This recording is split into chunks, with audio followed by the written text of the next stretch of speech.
In April 2025, the U.S. stock market experienced one of its most dramatic crashes in recent history. Over the course of just a few days, nearly $5 trillion in value was wiped out, with the Dow plunging more than 4,000 points.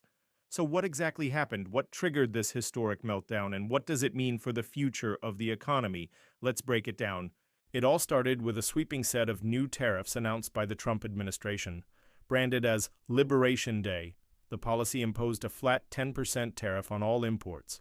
Even steeper tariffs were added for goods coming from China, the EU, Japan, and Vietnam. The goal? To correct trade imbalances and protect American industries.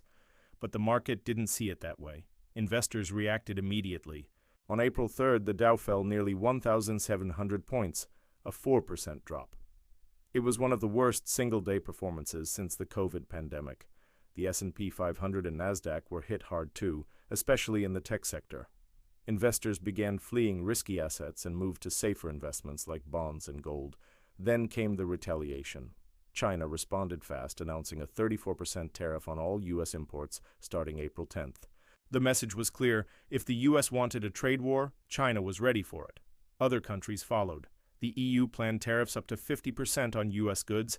Canada imposed 25% tariffs on $42 billion in imports. Markets panicked. On April 4th, the Dow dropped another 2,200 points. That brought the two-day loss to over 4,000 points, a staggering collapse. Over $4.7 trillion in value was erased from global markets in just 48 hours. Tech giants, manufacturers, and consumer brands all took massive hits.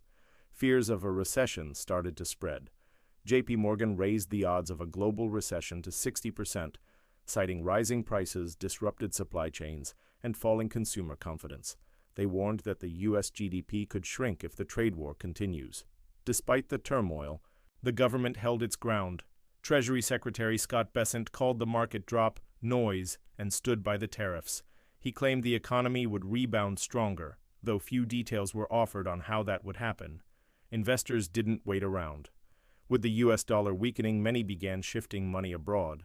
Some looked toward European and emerging markets. Others took defensive positions in sectors like energy and consumer staples. So what comes next? The global economy remains on edge. The risk of a full-blown trade war is still real.